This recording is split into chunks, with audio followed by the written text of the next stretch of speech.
El otoño de 1894 había manchado de sangre los castaños de la Sierra de Gredos. En el apacible pueblo de San Martín de Valdeiglesias, enclavado en las montañas agrestes de Castilla, se preparaban para un invierno que se anunciaba implacable. Fue en este ambiente opresivo cuando Esteban Herrera, albañil y hombre respetado del pueblo, recibió un encargo extraño. Margarita Vidal, viuda rica y terrateniente. Región, lo había traído a su salón burgués de muebles oscuros y cortinas pesadas que tamizaban la luz otoñal. «Señor Herrera», le dijo con su voz tranquila pero firme, «necesito que inspeccione el estado del antiguo convento de Nuestra Señora de los Castaños. Estoy pensando en transformarlo en algo más útil».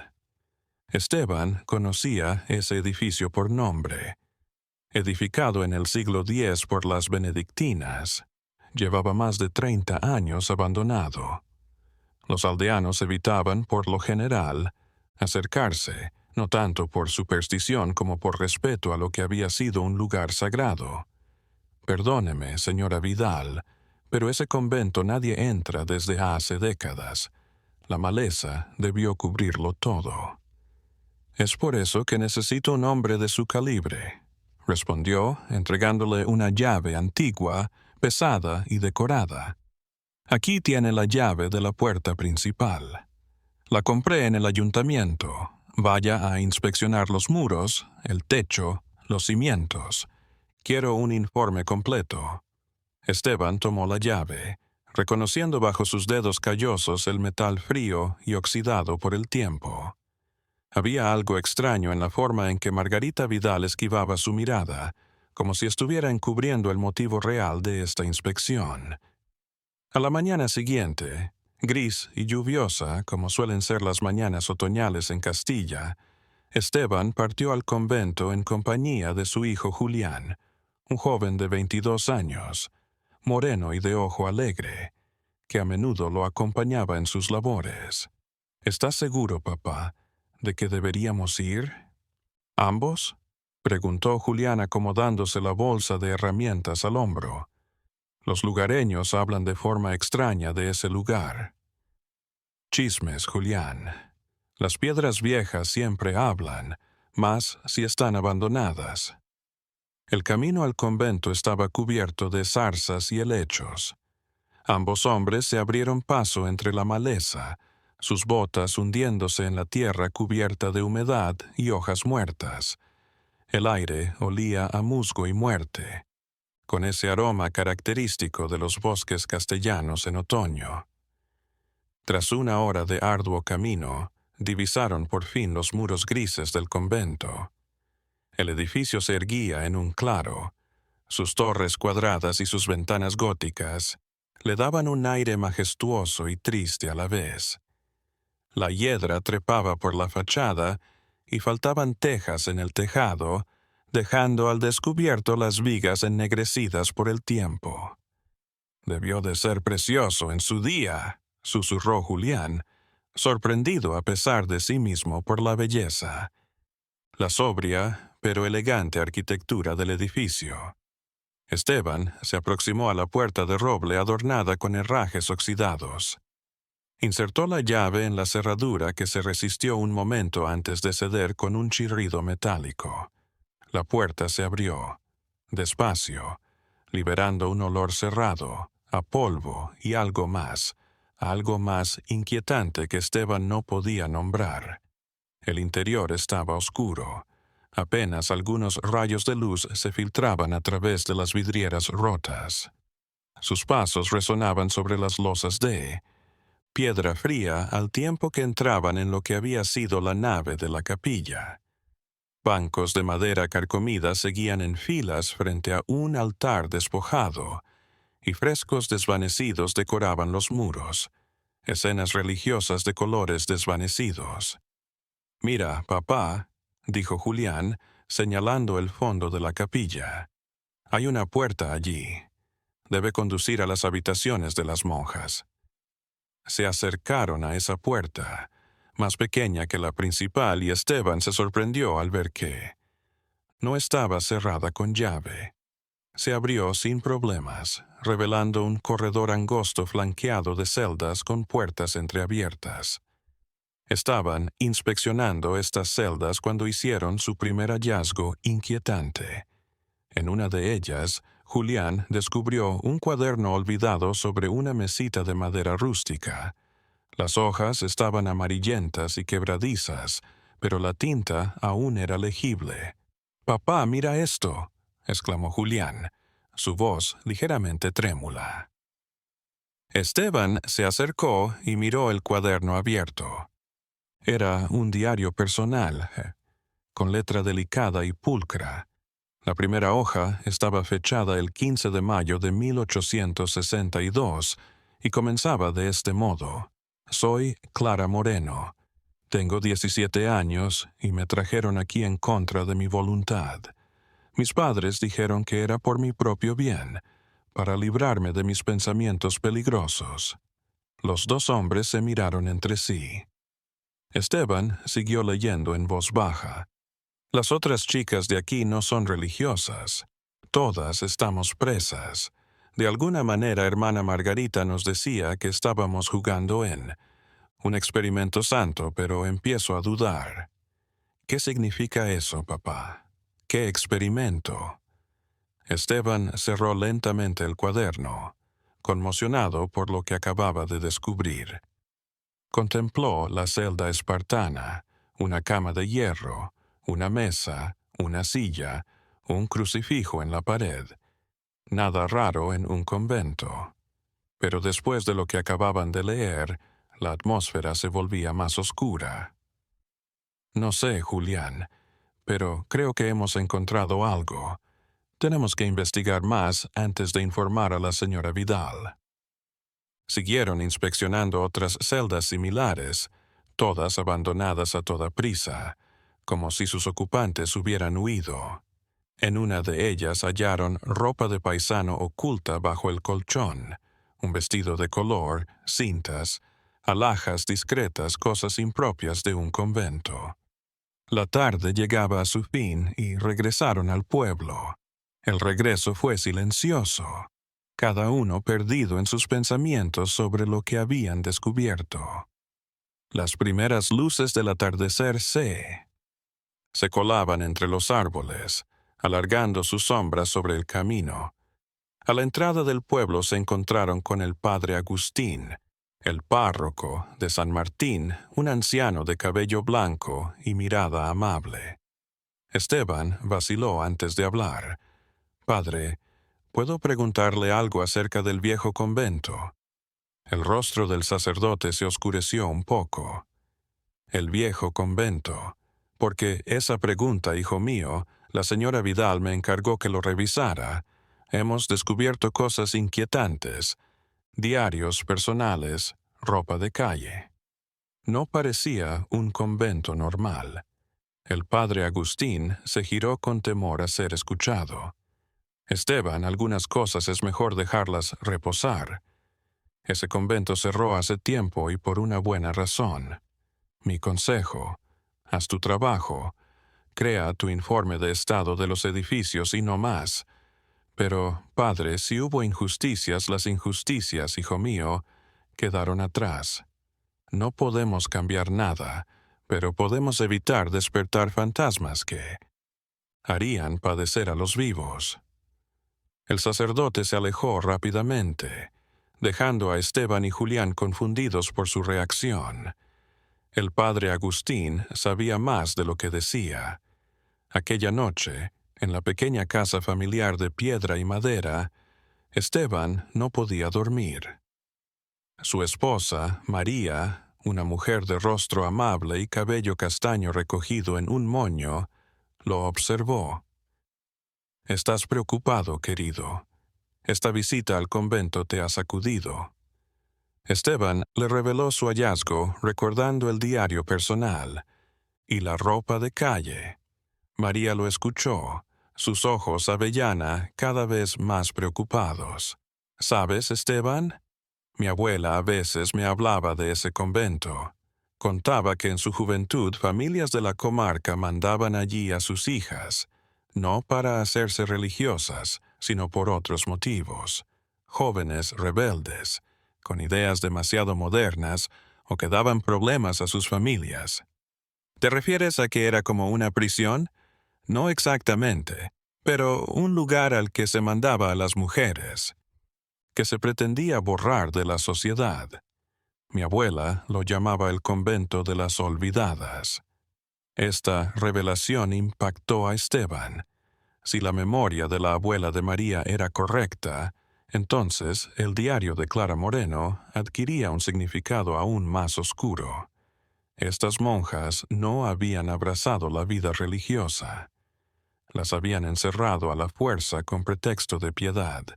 Julián, que había oído la conversación desde la escalera, bajó a juntarse con sus padres. Papá, mamá, creo que deberíamos regresar al convento. Si esas mujeres fueron maltratadas, si fueron olvidadas, tal vez les debamos al menos la verdad. Esteban observó a su hijo con orgullo. Julián, aunque era muy joven, ya revelaba aquella honradez y sentido de la justicia que distinguen a los hombres de bien. Tienes razón, hijo mío. Mañana regresaremos, pero iremos más lejos. Fuera, el viento de Castilla ululaba entre los castaños como arrastrando susurros de otro tiempo. En la noche oscura, la noche, el viejo convento de Nuestra Señora de los Castaños guardaba sus secretos a la espera del amanecer para descubrir sus enigmas olvidados. El día siguiente amaneció cubierto de una niebla espesa que ahogaba las cumbres de Gredos. Esteban y Julián habían preferido iniciar la mañana no en el convento, sino en el ayuntamiento de San Martín, con la esperanza de hallar documentación sobre la historia de Nuestra Señora de los Castaños. Don Bartolomé Ruiz, el alcalde del pueblo, era un hombre robusto, de patillas grises y mirada desconfiada. Lo recibió en su oficina, atestada de expedientes y archivos polvorientos, iluminada por una sola ventana que daba a la plaza del pueblo. «Señores Herrera, ¿en qué puedo ayudarles?», dijo, acomodándose las gafas redondas en la nariz. «Alcalde», inició Esteban contacto, «estamos inspeccionando el convento para la señora Vidal y necesitaríamos consultar los archivos relativos al mismo, su historia, las religiosas que lo habitaron, las causas de su clausura». El rostro de Ruiz se tensó ligeramente. «Los archivos del convento es una solicitud inusual». «¿Por qué quieren saber esto?». Julián intervino con la energía de la juventud. «Hemos hallado documentos extraños allí, señor alcalde, diarios personales que indican que no todas las mujeres estaban allí voluntariamente». El alcalde se tensó, se puso en pie y cerró la puerta. Su oficina antes de sentarse de nuevo, con el rostro serio. «Escúchenme los dos. Hay cosas del pasado de este pueblo que es mejor dejar olvidadas. Aquel convento se cerró en 1863, hace más de 30 años. Todos los que vivieron aquí están muertos o se fueron lejos. ¿Para qué remover cosas del pasado? Pero si hubo injusticias», recalcó Esteban. «Injusticias». Ruiz se rió amargamente. «Estamos en 1894, señor Herrera. Las mujeres de la época no gozaban de las mismas libertades que en la actualidad. Lo que hoy en día parece injusto, pero tal vez era la norma en ese entonces». A pesar de la negativa del alcalde, Esteban le convenció para que les dejara consultar los archivos del ayuntamiento. Ruiz les condujo a una estancia oscura en el sótano del ayuntamiento, repleta de armarios metálicos y estanterías repletas de papeles. «Aquí tienen», dijo señalando una parte. «Los papeles del convento están ahí. Tienen 2 horas, no más, y les ruego discreción. Una vez solos, padre e hijo se pusieron manos a la obra. Los papeles se ordenaban por años, desde la fundación del convento en 1547 hasta su clausura. En un principio era un convento como otro cualquiera, novicias tomando los hábitos, cuentas de la comunidad, correspondencia con el obispado. Pero desde 1840 los papeles se volvieron más intrigantes, más inquietantes. Julián encontró unas cartas que se habían mandado entre la Madre Superiora, la hermana Margarita de la Cruz y las familias de la región. «Papá, mira esto», dijo Julián mostrando una. Carta cerrada en 1845. Es de la familia Delgado de Ávila. Solicitan la entrada de su hija Isabel al convento. Pero adivina qué. Nuestra hija se revela ante la autoridad paterna y la moral cristiana. Esperemos que su fundación logre enderezarla. Esteban revisó otras cartas similares. Todas eran iguales. Los padres adinerados de la comarca que mandaban al convento a sus hijas rebeldes, no para que profesaran, sino para, fueran subsanadas.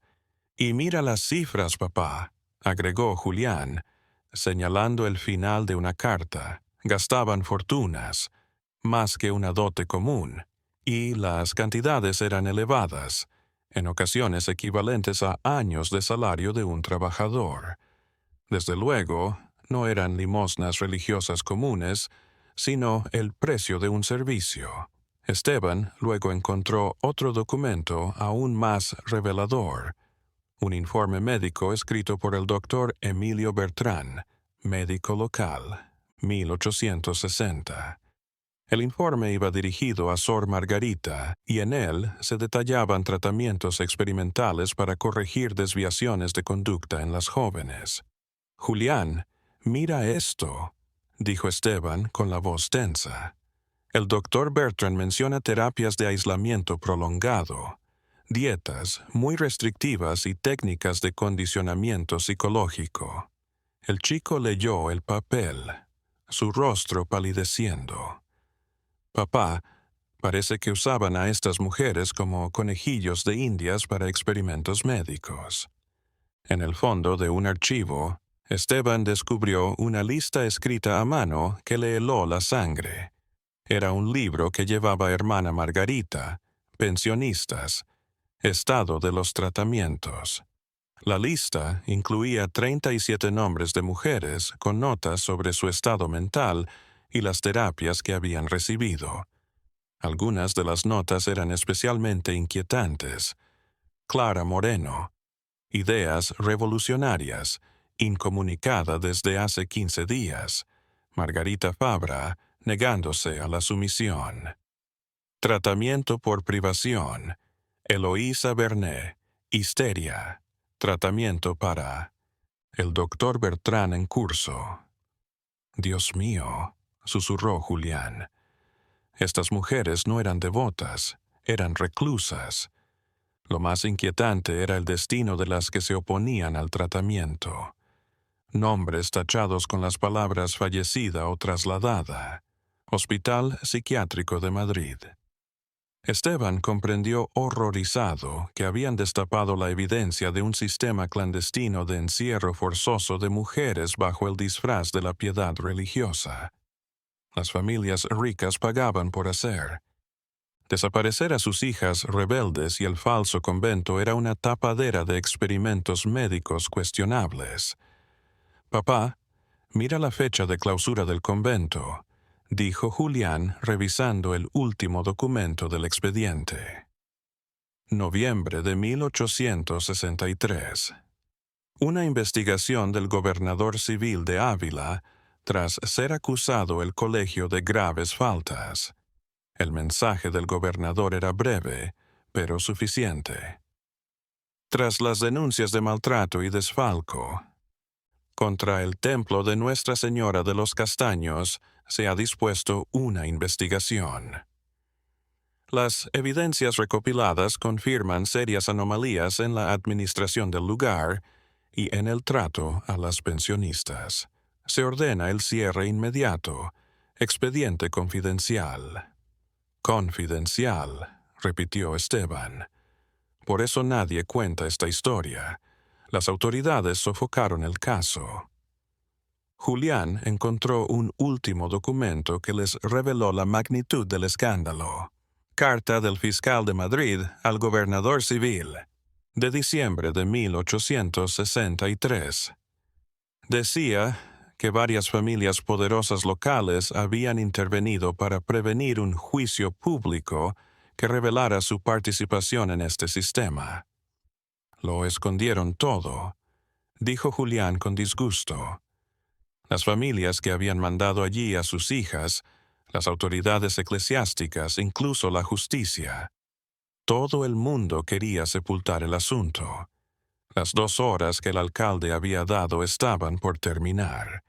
Esteban y Julián volvieron a colocar con cuidado los papeles en su sitio, pero no sin antes tomar nota de la información más relevante.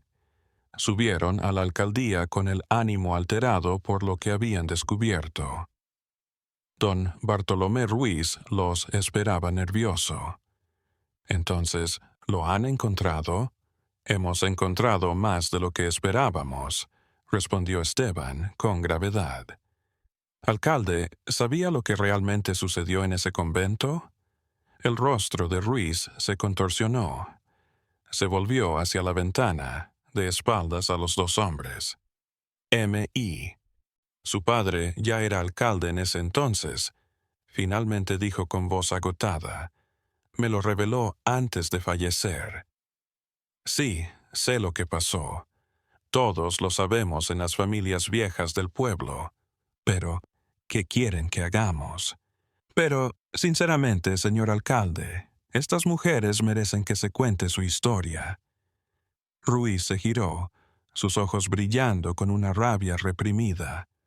Bueno, la verdad es que media nobleza de la comarca estaba metida en esto. Quieren arruinar la imagen de pueblos enteros por cosas de hace 30 años. Estas mujeres fueron torturadas, tal vez asesinadas, empezó Julián. Y piensan que mostrar eso ahora las traerá de vuelta, interrumpió Ruiz. Miren, hagan el informe pericial para la señora Vidal y el resto, olvídense. Un consejo de amigo. Esteban y Julián salieron del ayuntamiento convencidos de haber descubierto algo terrible, pero también de que fuerzas poderosas no querrían que se revelara. Afuera, la niebla se alzaba. A despertar, mostrando las cumbres de Gredos bajo un sol desvanecido. ¿Qué hacemos, papá?, preguntó Julián mientras caminaban a casa. Regresemos al convento, hijo mío. Necesitamos más evidencia, más testimonios. Si queremos rendir homenaje a esas mujeres, tenemos que llegar hasta el final. Pero Esteban sabía que su búsqueda acababa de entrar en territorio peligroso. Ya no iban a ver solo el estado del edificio. Cuestionaban el honor de las familias enteras y amenazaban con exponer un escándalo que muchos preferían mantener sepultado para siempre. 3 días. 3 días desde que había ido a los archivos municipales. Esteban y Julián habían estado deliberando sobre la mejor manera de proceder. Se adentraban en un territorio minado. Finalmente, María les dio una pista para investigar. Si quieren saber la verdad sobre ese convento, dijo, sirviendo la cena en su cocina de muros de piedra, deberían hablar con Margarita Hinojosa. Tiene 90 años y su memoria está intacta. Era una niña cuando el convento todavía estaba abierto. Margarita Hinojosa vivía sola en una casita en las afueras del pueblo. Aún cultivaba un huerto. Era una anciana, arrugada, de cabello blanco recogido en un moño tirante, pero con unos ojos inteligentes que revelaban una mente intacta. Les recibió en su cocina ahumada, donde un fuego de castaño ardía, y les sirvió té de tila en tazas de loza desportilladas. ¿Y qué os interesa del convento de los castaños?, dijo con la voz todavía firme para su edad. Hacía tiempo que nadie me preguntaba eso. Señora Hinojosa, inició Esteban, cortésmente. Y resulta que ese lugar tal vez no era lo que pensábamos. Usted que lo vivió, ¿nos cuenta? La anciana guardó silencio un rato, sus ojos perdidos en el fuego de la chimenea. Luego suspiró como si liberara algo, largamente reprimidas. Tenía 15 años cuando mi mejor amiga, Clementina Boic, fue deportada allí. Era 1858. Su familia decía que tenía vocación, que quería consagrarse a Dios, pero yo sabía la verdad. ¿Qué verdad?, preguntó Julián acercándose más. Clementina estaba enamorada del hijo del herrero, Pablo Martín. Se encontraban en secreto, incluso habían hablado de matrimonio, pero los Boix no querían un yerno herrero para su hija. Tenían otros planes para ella, un matrimonio arreglado con el hijo de un mercader de Toledo. Margarita tragó un sorbo de tila antes de seguir, sus ojos viejos chispeando con una rabia que no había muerto después de todos estos años. Cuando Clementina se negó a ese matrimonio y dijo que se casaría con Pablo, sus padres la llamaron loca, poseída. De la noche a la mañana la encerraron en su habitación. Una semana después llegó un carruaje cerrado a buscarla. Destino, el convento. Pero se convirtió en religiosa al final, Esteban. La risa de Margarita era amarga. Religiosa. Déjame que lo dude. Intenté verla. Me decían que estaba en retiro, que no podía recibir visitas. Cuando insistía, me decían que estaba loca, que se curaba. Nunca más la vio. Sí, una vez. Fue 2 años después, en 1860. Me había aproximado al convento un día de mercado. Vi mujeres en el jardín con trajes grises. No llevaban hábito, solo aquellos vestidos uniformes y oscuros.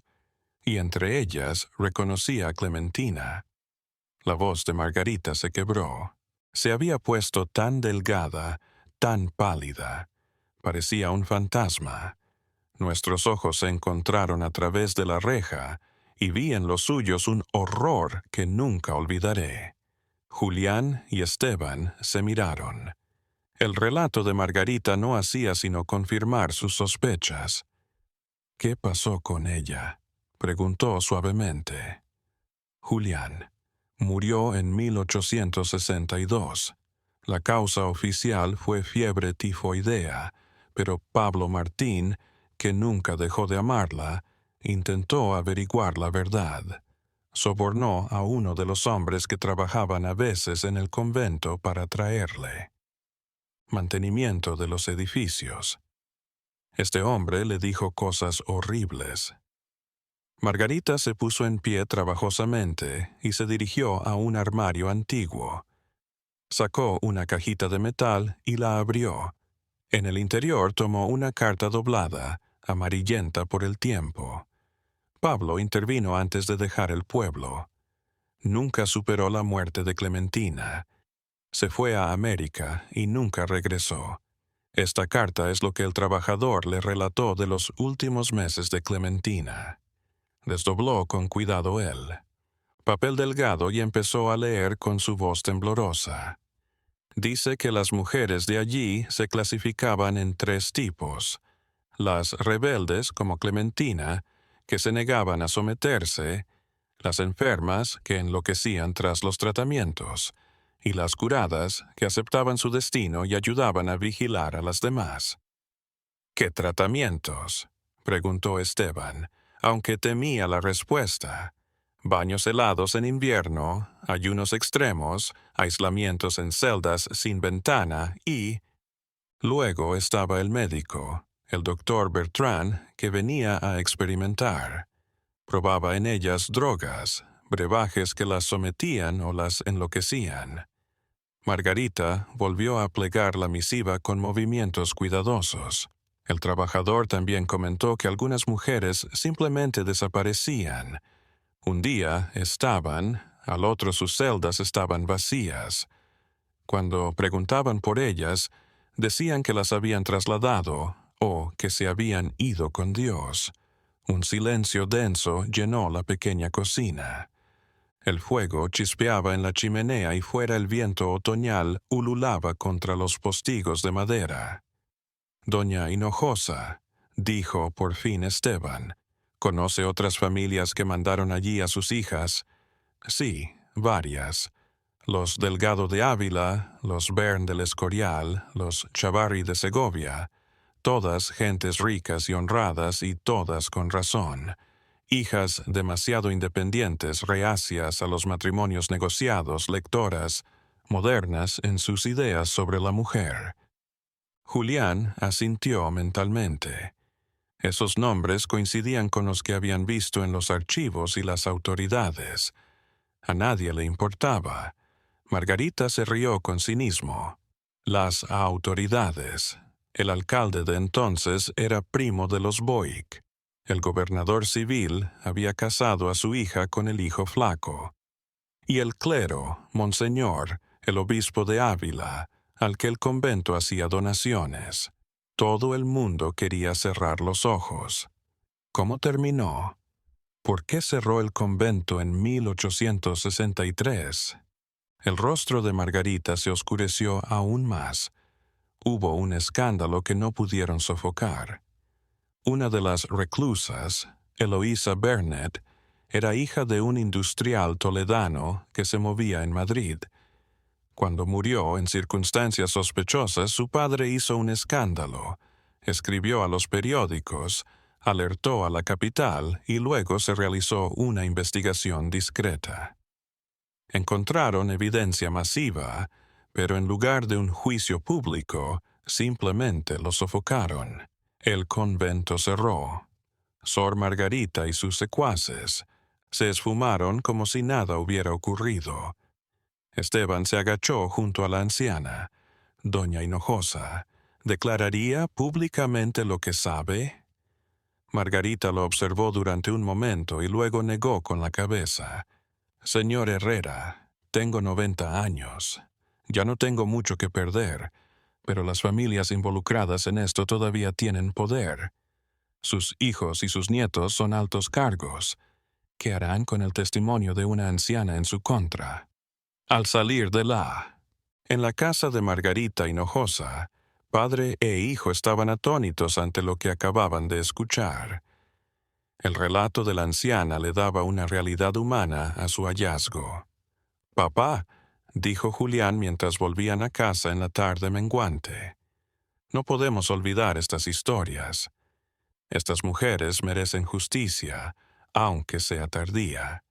Lo sé, hijo, pero escuchaste a Margarita. Tenemos poderosos intereses en contra. Necesitamos más evidencia, más testimonios que nadie puede negar». Fueron interrumpidos en sus pensamientos por María, que corría hacia ellos, fuera de sí. «Esteban, Julián, entren ya. Margarita Vidal los espera en casa. Parece muy confundida. De hecho, hallaron a Margarita Vidal en su sala de estar, sentada tiesa en una silla, sus rasgos generalmente tranquilos mostrando irritación. Se puso en pie tan pronto como los vio entrar.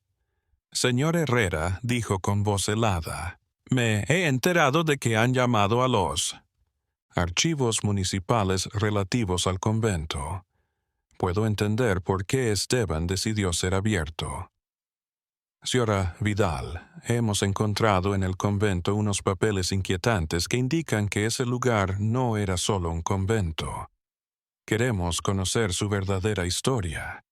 Su verdadera historia. Margarita Vidal sonrió fríamente. «Le contraté para inspeccionar edificios, no para hacer historia. Su labor es solo un informe técnico de la estructura. Mi señora, con todo.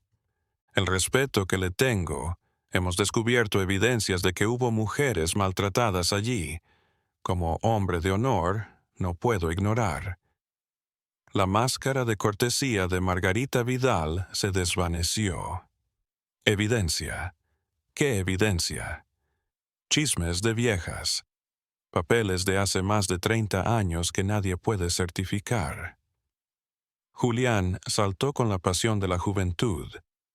Señora, tenemos testigos, registros, cartas. Estas mujeres fueron torturadas. Margarita Vidal se giró hacia él. Sus ojos chispeando. Joven haría bien en cuidar su lengua. Las acusaciones serias necesitan evidencia, no fantasías románticas. Se dirigió a la puerta, se giró una vez más. Señor Herrera, tiene una semana para entregarme su informe técnico, solo técnico. Si siguen husmeando en asuntos que no son de su incumbencia, nuestro trato está roto, y le aseguro que van a tener problemas para conseguir trabajo en la zona. Tras su partida, la familia Herrera guardó silencio, cada uno evaluando esta amenaza apenas cubierta. «¿Sabe una cosa?», dijo finalmente María. Su reacción no fue la de una simple dueña enojada. Tiene miedo de lo que podrían encontrar. Esteban asintió. «Tienes razón. La pregunta es, ¿por qué se interesa tanto Margarita Vidal en ese convento? ¿Por qué lo quiere comprar? Y especialmente, ¿por qué teme tanto que sepamos la verdad?» Julián se dirigió hacia la ventana y miró en dirección de la montaña donde se alzaba. El antiguo convento. Papá, si nos amenaza es que tiene algo que ocultar. Quizás su familia estaba implicada en este asunto. Puede ser. Los Vidal son una vieja familia de la zona. Habría que confirmar si su nombre figura en la documentación que hemos revisado. María tomó la palabra con determinación. Esteban, Julián, no pueden abandonar ahora.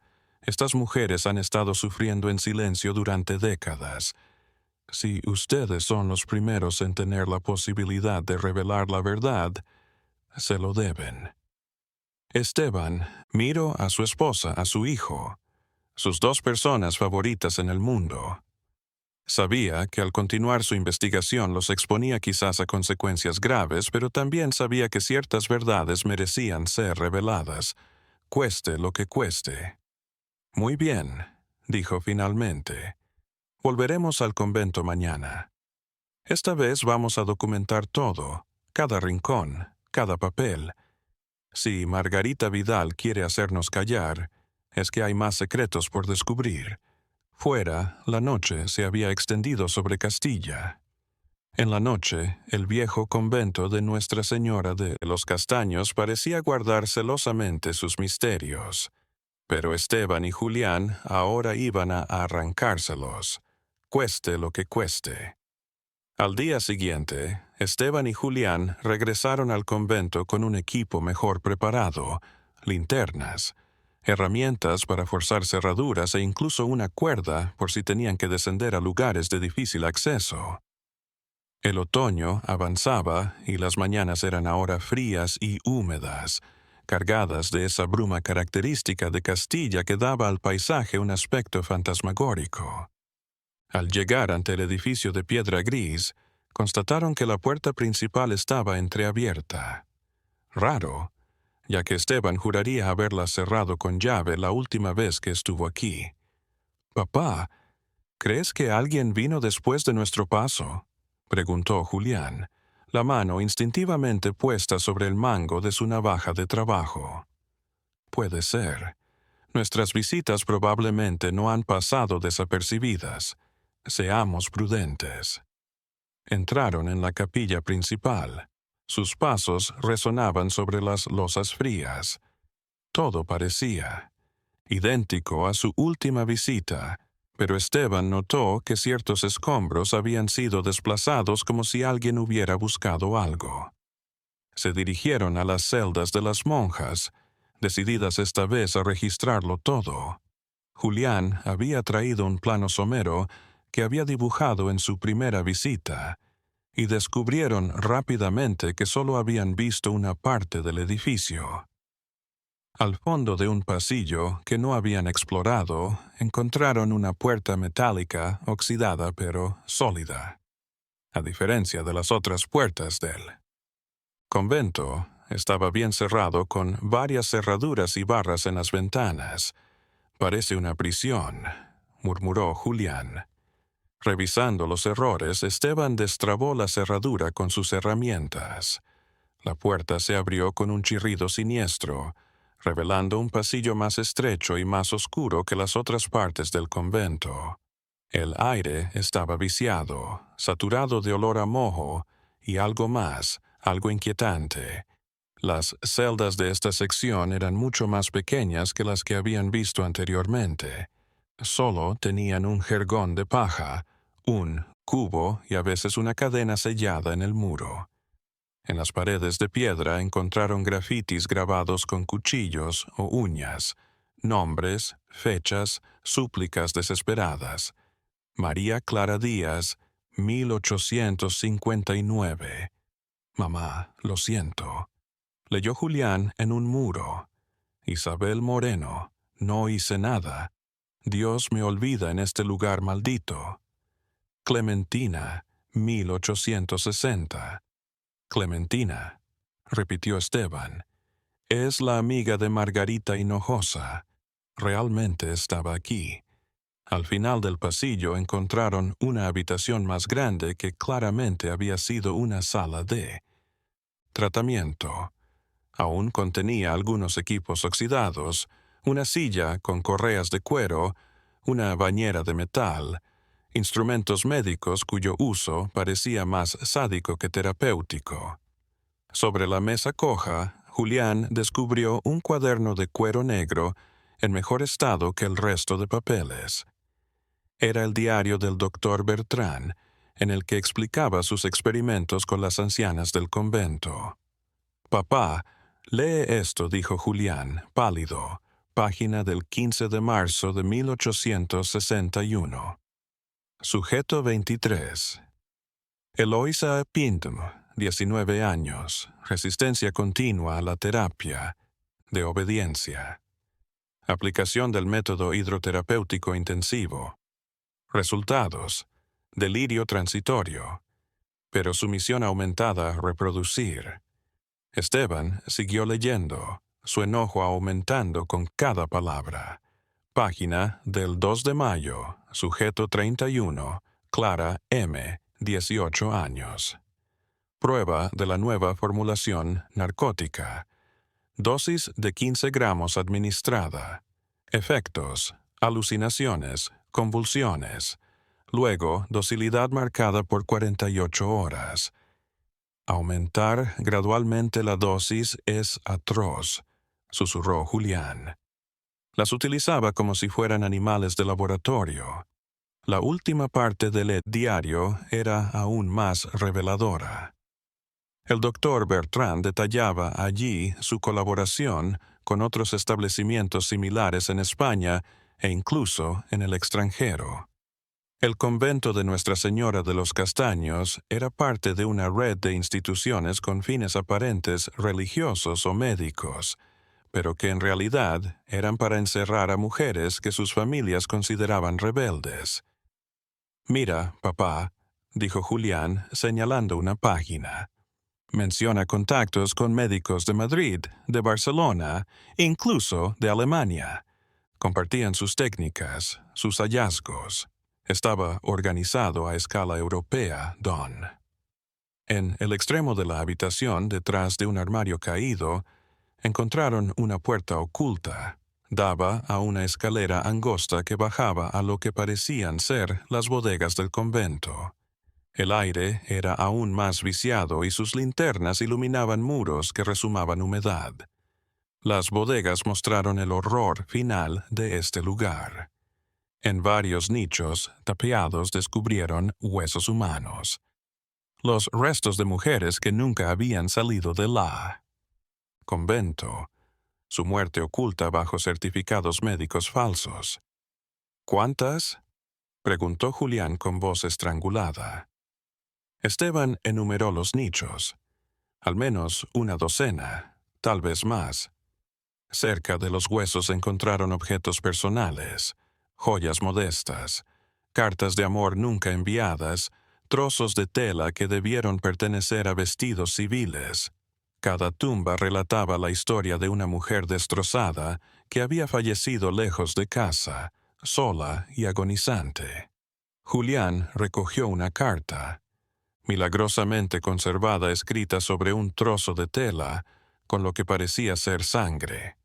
Mi buen Pablo, si alguien halla esta carta, sepan que Clementina Boyk murió aquí el 12 de octubre de 1862, asesinada por los que decían ser siervos de Dios. Te he amado hasta el final. Vengadnos. Los dos hombres permanecieron silenciosos un largo momento, aplastados por la amplitud de la tragedia que acababan de descubrir. Estas bodegas eran un cementerio clandestino, el testimonio final de los asesinatos en este lugar maldito. Papá, dijo finalmente Julián, tenemos que irnos de aquí y llamar a la policía. Esto sobrepasa todo lo que imaginábamos. Mientras ascendían, escucharon pasos arriba. Alguien más había entrado en el convento. Esteban hizo un gesto a Julián para que guardara silencio y apagó su linterna, avanzando en la oscuridad hacia la escalera. Al llegar a la planta baja vieron luz en la capilla principal. Les llegó la voz y reconocieron la de Margarita Vidal. Se comunicaba con un hombre que no podían ver. Todo debe desaparecer, decía con la voz tensa. Estos dos fisgones han descubierto demasiadas cosas. Quemen todos los papeles, cierren las bodegas, destruyan todo lo que nos delate. ¿Y si han hablado? Preguntó el hombre. Entonces habrá que hacerlos callar definitivamente. Mi familia no ha guardado 30 años de silencio para que todo se revele por culpa de dos albañiles chismosos. Esteban y Julián comprendieron que estaban en gran peligro. Debían abandonar el convento en secreto y avisar a la policía antes de que destruyeran las pruebas. Pero, mientras intentaban llegar discretamente a una salida, un crujido de sus pasos sobre las losas traicionó. «¡Hay alguien!», gritó el hombre. Pasos precipitados resonaron en su dirección. Esteban y Julián corrieron hacia la puerta principal, pero estaba cerrada. Tuvieron que ir a una ventana rota. Subieron con agilidad. Julián empujando a su padre. Una vez fuera, corrieron al bosque sin mirar atrás, escuchando los gritos de sus perseguidores. Solo cuando llegaron al refugio de los árboles, se atrevieron a detenerse para recuperar el aliento. «Papá, van a destruir todo», jadeó Julián. «Todas las pruebas van a desaparecer». «No todas», respondió Esteban sacando de su chaqueta el diario del doctor Bertrand y varios documentos que había tomado en las bodegas. «Me llevé las mejores piezas. Aún tenemos con qué confundir a estos criminales». Pero Esteban sabía que estaba en problemas. Habían descubierto un secreto terrible, pero también se habían hecho enemigos poderosos y peligrosos. La carrera contra el tiempo había comenzado. Decir la verdad antes de ser callados para siempre. El regreso al pueblo se hizo con urgencia e inquietud. Esteban y Julián sabían que no tenían tiempo antes de que sus enemigos atacaran. Al llegar a casa, encontraron a María que los esperaba visiblemente, angustiada. «Esteban, ¿dónde estaban?» Margarita Vidal los fue a buscar con dos hombres. Parecía furiosa y esos hombres parecían peligrosos. «Tenemos que irnos», dijo Esteban sin rodeos. «Prepara algunas cosas. Vamos a casa de tu hermano en Toledo. Julián, tú vas a llevar estos documentos directamente al fiscal de Madrid. Esta historia debe ser contada». María observó los papeles sucios y amarillentos que su esposo extendía sobre la mesa de la cocina.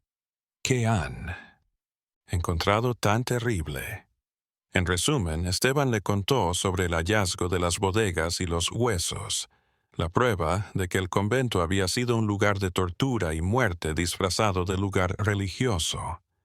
María se puso lívida al oír el relato. «Dios mío», susurró. ¿Y Margarita Vidal estaba al corriente? Más que eso, respondió Julián. Su familia estaba implicada, por eso quería comprar el convento para asegurarse de que los secretos siguieran enterrados. Les interrumpieron unos golpes fuertes en la puerta. Se oyeron voces de hombres afuera. «Herrera, abran. Sabemos que existen». Esteban guardó rápidamente los papeles en una bolsa que entregó a Julián. «Sal por detrás, coge el camino de la montaña y vete directo a Madrid. No se detengan y ustedes los van a entretener lo más que puedan. Vete ahora». Julián besó rápidamente a sus padres y salió por la puerta trasera mientras los golpes en la puerta principal se intensificaban. «Jefa». Esteban fue a abrir y se encontró con Margarita Vidal y 3 hombres de aspecto peligroso.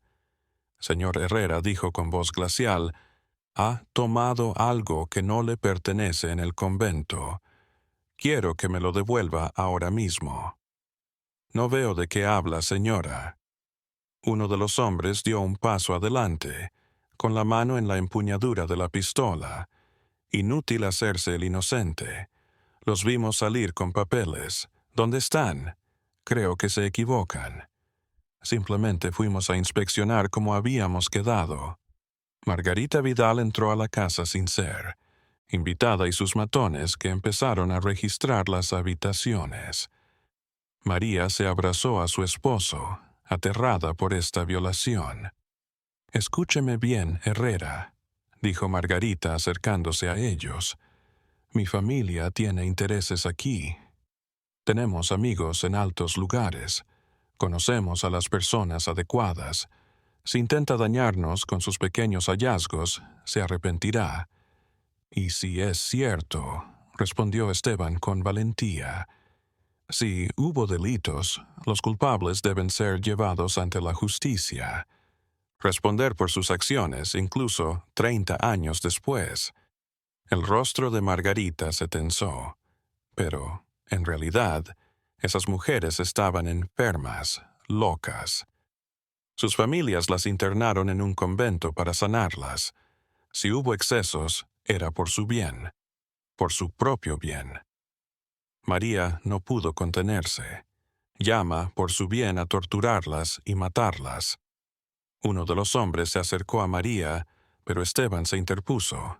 «No se acerque a mi esposa». «¿Dónde está su hijo?», preguntó de pronto Margarita. «Estaba con usted en el convento. Julián trabaja en los campos». Pero eso no tiene nada que ver con esta historia. Pero como los registros no arrojaron nada, Margarita supo que era demasiado tarde. Hizo un gesto a sus hombres para que la siguieran. «Herrera, usted y su familia deberían irse de la región. A veces la gente curiosa tiene accidentes. Se cae de montañas, se incendia.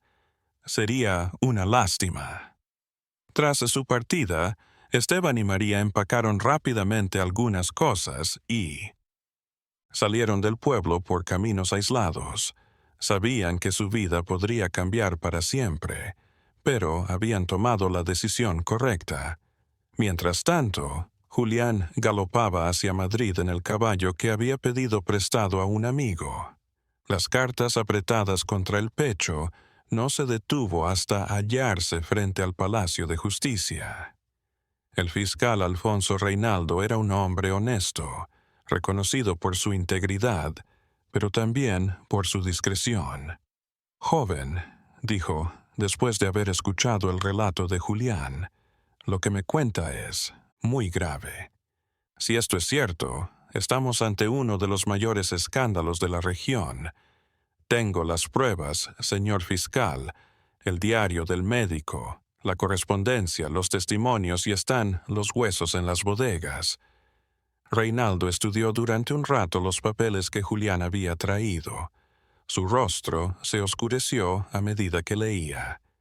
«Estos documentos parecen legítimos», dijo finalmente, «pero entiende que estamos atacando a familias poderosas.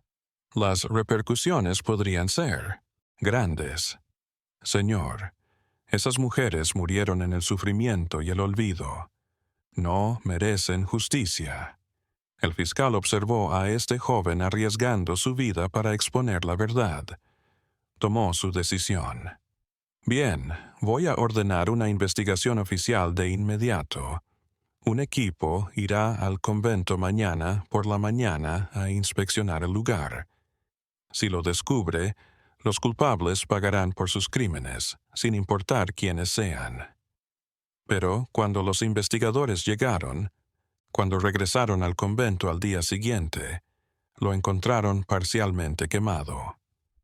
Las secciones más delicadas habían sido consumidas por el fuego, y las entradas a las bodegas habían sido bloqueadas por un derrumbe accidental. Afortunadamente, los papeles que Julián había logrado salvar fueron suficientes para probar la verdad. La investigación destapó una red similar de centros por toda España a los que acudían familias adineradas para que trataran a sus hijas rebeldes. Varias familias de la región fueron involucradas en el escándalo. Margarita Vidal intentó huir al extranjero, pero fue arrestada en la frontera francesa. En el juicio, testificó que su propia abuela era una de las iniciadoras del sistema y que había heredado el secreto junto con las propiedades. El Dr. Trand había fallecido, pero sus colaboradores sobrevivientes fueron llevados ante la justicia. El juicio conmocionó a España, mostrando al mundo estos conventos de la vergüenza, en donde se encerraba a las mujeres reas por rebeldía. Esteban y Julián pudieron volver al pueblo algunos meses más tarde, acogidos como héroes por una población que primero había sido reticente, pero que ahora comprendía la importancia de su combate. Margarita Hinojosa, la anciana testigo, pudo finalmente declarar ante el mundo lo que había presenciado, rindiendo homenaje a la memoria de su amiga Clementina. El convento fue destruido y en su lugar se levantó un monumento en memoria de las víctimas con los nombres de todas las mujeres que allí habían sufrido y perecido. Sus familias, las que reconocieron la verdad, llegaron a recogerse y a disculparse por su silencio. El caso del convento de Nuestra Señora de los Castaños supuso un antes y un después para la mujer en España. Expuso a la luz pública las tácticas para silenciar a las mujeres que exigían libertad y ayudó a crear los argumentos para las primeras leyes de derechos de las mujeres.